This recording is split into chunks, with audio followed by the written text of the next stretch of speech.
everyone, we are back with 5 minutes with again, which is very exciting for me because I really enjoyed the last lot that we did before the summer holidays. And today I'm joined by Moira. So do you want to tell everybody a little bit about what you do and a little bit of what you've been doing today? I'll wait to see if anyone turns up.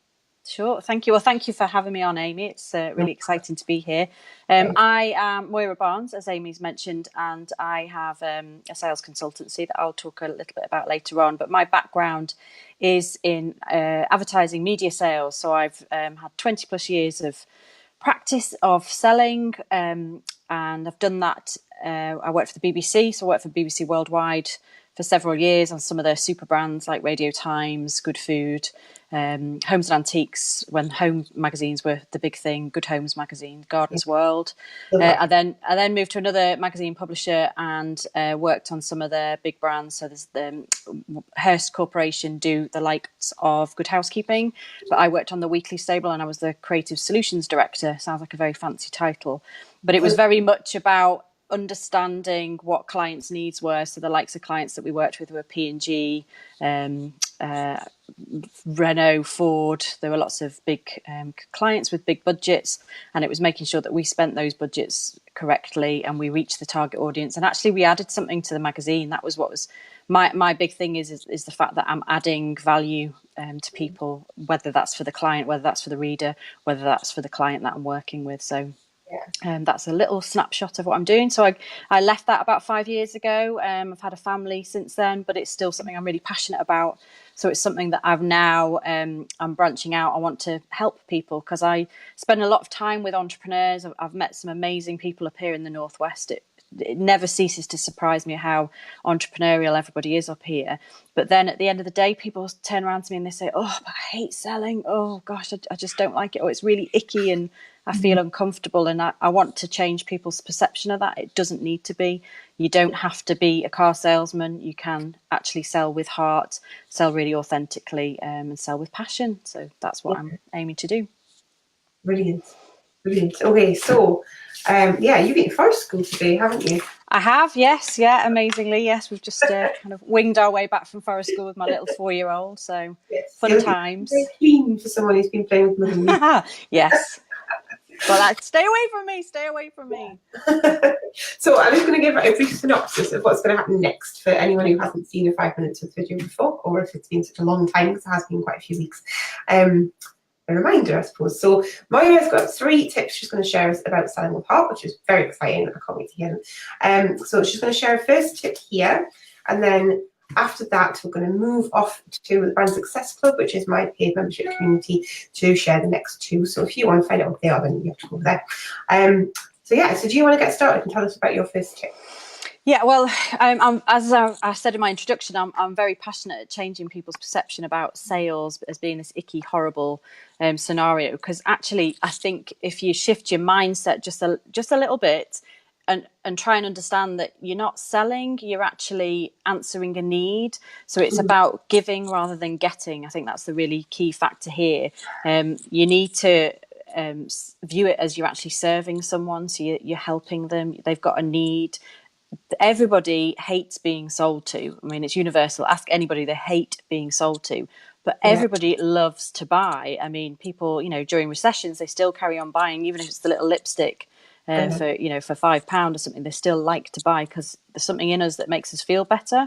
But also, we also have a need, and there's things that we need to buy. So it might be you need to buy a new car, and there's different ways that you can buy a new car. It might be that you need to buy the services of someone like Amy because you've just started a business and you need to help with branding. So there is a need there, and it's up to us as the people not selling, but it's up to us to be the listener. So we were given 2 ears for a reason and 1 mouth, and that is because you need to use your ears twice as much as you need to use your mouth. So really listen, ask questions, and then stop talking, because what you need to do is let the person talk. And if you keep going, don't butt in and say, oh yes, I know that. If you just let them keep talking, eventually you'll get to what is the real pain point for them, and that is what you need to help them with.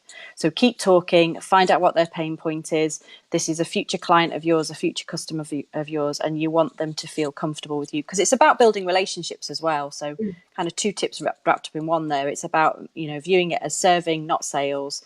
you're building relationships with someone, and you're giving, you're not getting. Yeah. I think it's easy to see selling as being really icky, isn't it? It's funny because, as I mentioned in the emails before this, I've been to Savvy Solo's thing this morning, which is all about sales. And we all had to split up into teams and talk about what we didn't like about sales and like what our problems were. And it's just, you just think, oh, I don't want to tell people what I do, which is my problem. Because you just feel like you're selling then, don't you? It's crazy though, because this is what I am amazed at, because what you do is amazing, and you definitely it is, but you definitely serve a need, because people need to have some really good branding, and so you're actually giving to them. You are really giving to them, and they don't mind, paying for that. So don't be afraid of it. I know, isn't it crazy though? Even like after all this time, that I can still feel. Yeah. We all do it. We all have our inner critic, don't we? And we just need to not listen to them, listen to the customer. Yeah, but lots of listening, lots of ears. Yes, definitely. Yeah. But I think that's something that's really important, and it's something that doesn't happen as often as it should happen. And it's I had an experience last week where I need a new bathroom.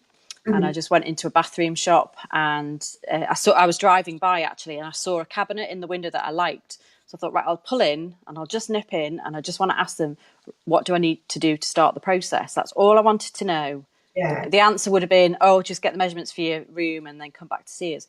Instead, I was in there for half an hour where the guy just talked at me and told me about how long the company had been established, how he liked to get this particular tile from Italy because they're really, robust, and how the fact that if I pay 10% deposit, I don't have to pay anything else till it's done. And I was just like, but, and he would not listen to me. So lesson learned there, he's not going to get my business because I left feeling really annoyed. Yes, so.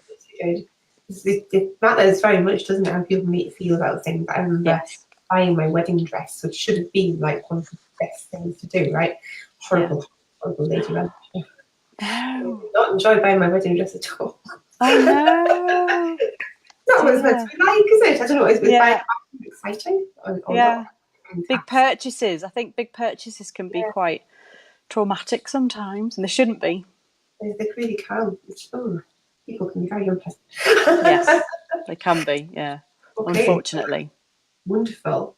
So we all need to try and shift our mindset and think a bit more about giving rather than getting, which shouldn't be too hard, really, because that is essentially what we're all doing, isn't it? Yeah. And if it's your whether it be your brand, your product, your service, you've something in you has made you come up with that concept, to come up with that idea, and so there's something in you as a human being that you've realized there's a need for that, and it's just definitely shift your mindset, understand that it's about giving, not getting. Yeah, fantastic. Well, if anyone, when people are watching this on a replay, it would be really great to know what they think about selling, and what they can try and do to help shift their mindsets as well. So that would be great. Well, I asked a question on my Facebook page the other day about selling. What do people think about selling? And the first thing everyone seemed to, or the common theme seemed to be car salesman. That's what people think of as a salesperson. So we're not car salesmen. So first and foremost, we're not there. Yeah, a boring thing to buy if you need. So I don't want to be boring. Fantastic. So we've got 2 more wonderful tips which you're going to share in Brand Success Club. Yeah.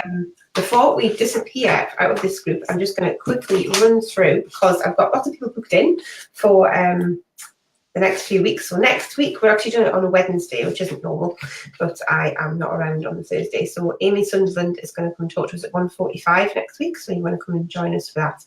I'm not entirely sure what it's going to be about yet, but I know it's going to be good. So Amy's great as well. So that'll be fun. Then the week after that, on the 25th, we've got Louise Heaps from the Word Show. I'm going to give her the right word. I've just been sitting next to her this morning. The Word Kitchen? Word Kitchen. I knew it was something. Kitchen. Again, she's great. Oh, you've got some great people. She's great. Oh, yeah, she's going to be great. She's got this amazing video she just did this last week. Everyone needs to go and watch that. Then on the 8th, because I've got a break for half term, on the 8th of November, I've got Sue Lewis coming to talk to us. On November the 15th, I've got Rebecca Wilkins. And I'm not quite sure who is coming after that. About 2 weeks. And then the ending. And I'm hoping for Rachel Glenfett to come and talk to us about photography for one of them then the other one needs filling up. So lots of exciting stuff happening. Yeah, so now I think you should tell us something about how we can work with you, because that would be really good to know, because we're all going to need help with sales. Well, it's a very consultative process with me. I'm a great believer in, well, doing what my first step says is about giving rather than getting. And so if you've got any problems, I'm kind of, at the moment, it's early days for me yet, and I'm trying to work out where it is that people have their pain point when it comes to selling, and how I can help them with that. So whether that is just sitting down with you, telling me what it is that's not working for you, and it's like a fresh set of eyes, and how I can maybe shift. It's a mixture of shifting your mindset, but also just making you see it from a different point of view, that actually the consumer, the person, the client, the customer is maybe wanting this from you, and you're not quite seeing that yet. So can I help you do that? So it's a case of coming in, talking to you on a one-to-one basis. If you want that to carry on, then we can do that. If you want me to come on sales calls with you, and almost not hold your hand, but be there to kind of help you and give you a boost, give you a bit of confidence. If that's something that you want me to do, then I'm more than happy to do that as well. So get in touch with me. My Facebook page is Moira Barnes Sales Consultancy. Very catchy name. Easy to remember. And just we'll have an initial chat and see where we can go from there. But I'm happy to talk to small groups. If you've got a larger company and you've got employees that just need a bit of help with training as well, then I'm very happy to come along and do some training with them as well. Brilliant. Well, that sounds great. So people can go and find you, especially if I actually spell the name right. That's better. Just one Y.